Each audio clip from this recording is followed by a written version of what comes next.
বিশ্বকাপের ফাইনালে আর্জেন্টিনা ইংল্যান্ডকে হারিয়ে টানা 2 শিরোপা থেকে এক ধাপ দূরে মেসিরা।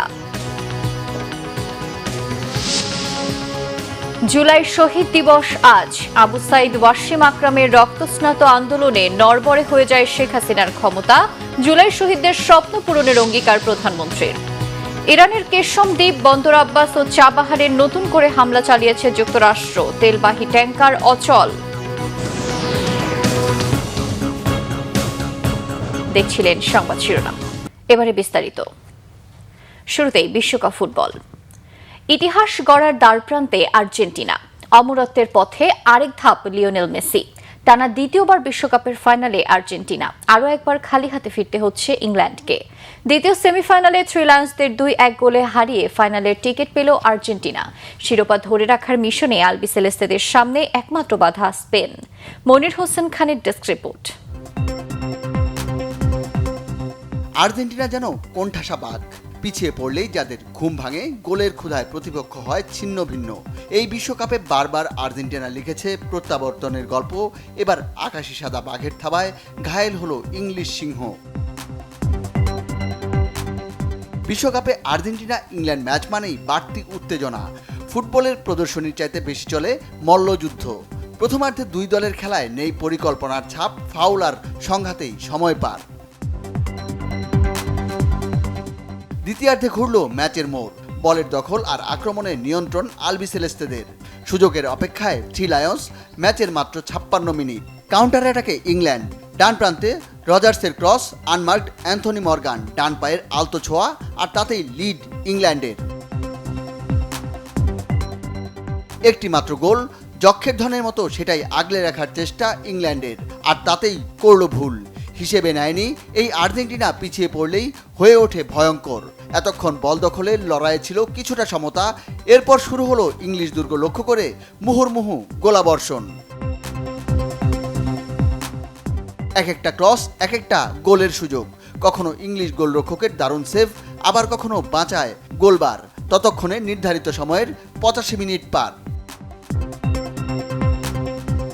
এলো আর্জেন্টিনার ম্যাজিক মোমেন্ট। ক্রসে ভাঙা যাচ্ছে না থ্রি লায়ন্সদের দেয়াল। পেনাল্টি বক্সের বাইরে থেকেই গোলের মরিয়া চেষ্টা। এনজো ফার্নান্দেজের শটে জোরও ছিল নিখুঁত নিশানা। ভাঙল প্রতিরোধের দেয়াল, সমতা ফিরল ম্যাচে। আর্জেন্টিনা আগে গোল করলে খেলায় খেই হারায়, পিছিয়ে পড়লেই বাড়ে তাদের উদ্যম। লক্ষ্য হয় অটুট। Big boys played at night. ম্যাচের শেষ 15 মিনিটে নামলেন লাউতারো মার্তিনেজ, নেমেই তার বাজিমাত। 95 মিনিটে মেসির ক্রস, মার্তিনেজের অব্যর্থ হেড। আরও একবার গ্যালারিতে আকাশি সাদা ঢেউ। শেষ মুহূর্তের শেল হয় বিধ্বংসী। প্রতিপক্ষের খেলায় ফেরার সুযোগও থাকে না। ইংল্যান্ড হতোদ্যম, নিঃস্ব রিক্ত। ম্যাচে ফেরার সময় নেই, সেই শক্তিও নেই। 60 বছরের অপূর্ণতা এবারও তাদের কাছে মায়া হরিণ। ইংল্যান্ড আর ব্রাজিলের পর টানা 2 বিশ্বকাপ জয়ের হাতছানি আর্জেন্টিনার সামনে। অমরত্বের অমৃতপানের অপেক্ষায় Lionel Messi. Monir Hossain Khan, Bangla vision sports desk. 24-এর কোটা সংস্কার আন্দোলনে শিক্ষার্থীদের রক্তের বড় দাগ লাগে 16 জুলাই। পুলিশের গলির সামনে বুক চিতিয়ে দাঁড়িয়ে আত্মাহুতি দেন রংপুরের বেগম রোকেয়া বিশ্ববিদ্যালয়ের ছাত্র আবু সাইদ। দিনটিতে চট্টগ্রামে 3 জন ও ঢাকায় 2 জন শহীদ হন। আন্দোলনকারীদের দমাতে ছাত্রলীগই যথেষ্ট।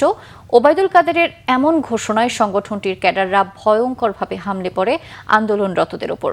এতে ক্ষুব্ধ হয়ে ওঠে সর্বস্তরের মানুষ। কোটা আন্দোলন রূপ নিতে থাকে গণ আন্দোলনে। রকুনুজ্জামানের রিপোর্ট। 2024-এর 16 জুলাই এদিন কোটা সংস্কারের দাবিতে রাজধানীর সায়েন্স ল্যাব, কুড়িল চৌরাস্তা, গাবতলী, মোহাম্মদপুর ও উত্তরা হাউস বিল্ডিং এলাকায় সড়ক অবরোধ করে শিক্ষার্থীরা। নগর জুড়ে বন্ধ হয়ে যায় যান চলাচল। ঢাকা বিশ্ববিদ্যালয় সায়েন্স ল্যাব মোড়ে আন্দোলনরত শিক্ষার্থীদের সাথে ছাত্রলীগের দফায় দফায় সংঘর্ষ হয়। মহাখালী রেললাইন, চাংখারপুল সহ কয়েকটি জায়গায় শিক্ষার্থীদের উপর পুলিশ ও ছাত্রলীগ যুবলীগের ব্যাপক হামলায় আহত হয় বেশ কয়েকজন। এক পর্যায়ে নামানো হয় বিজিবি।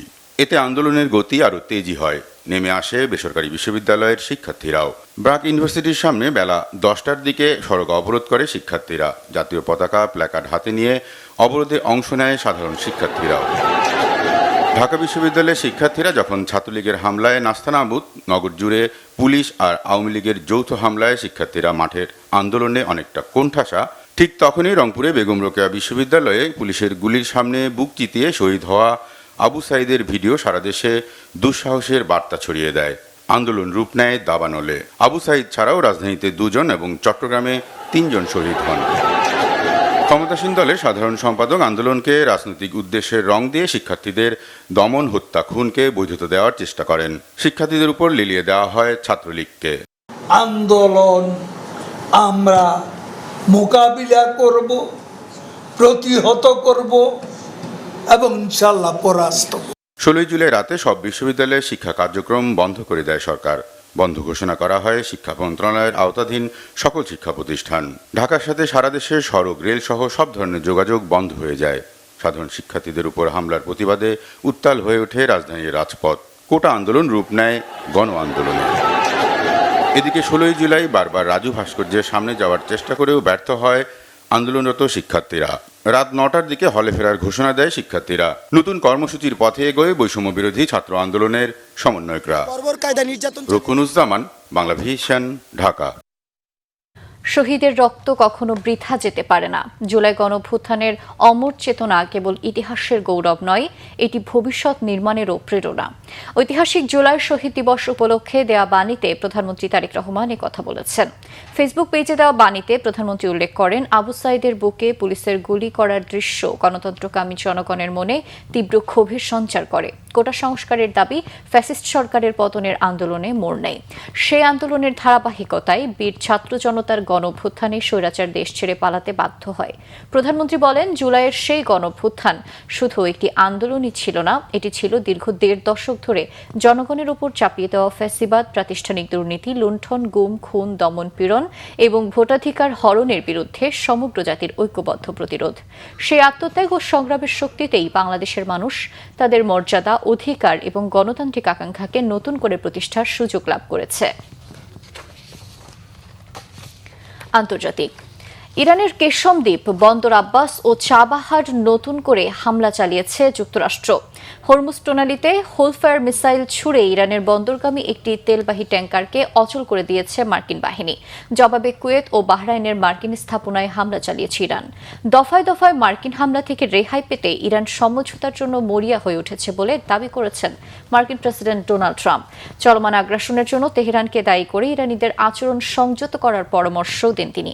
জানান, ইরানে স্থায়ী শান্তি চাইলেও চূড়ান্ত সিদ্ধান্ত নেবে ওয়াশিংটন। ডোনাল্ড ট্রাম্পের বক্তব্যের জবাবে ইরানের পার্লামেন্টের স্পিকার বাকের গালিবাফ জানিয়েছেন, কোনো সুবিধা না পেলে যুক্তরাষ্ট্রের সাথে সমঝোতা চুক্তি মানবে না তেহরান। একের পর এক মার্কিন হামলার কড়া জবাব দিচ্ছে ইরানের বিপ্লবী বাহিনী IRGCও। বুধবার দ্বিতীয় দফার মার্কিন হামলার জবাবে আঘাত এনেছে কুয়েত ও বাহরাইনে থাকা মার্কিন সামরিক স্থাপনাগুলোতে। ইরানের ছোড়া ড্রোন ও মিসাইল প্রতিহতের দাবি করেছে কুয়েত। এই ছিল এখনকার মতো। পরের সংবাদ সকাল 11টায়। এছাড়া বাংলা ভিশন সংবাদ ও সংবাদ সংশ্লিষ্ট অনুষ্ঠান দেখতে ভিজিট করুন www.bpnews24.com ও facebook.com/banglavisionnews এবং সাবস্ক্রাইব করুন youtube.com/banglavisionnews। এতক্ষণ সাথে থাকার জন্য ধন্যবাদ।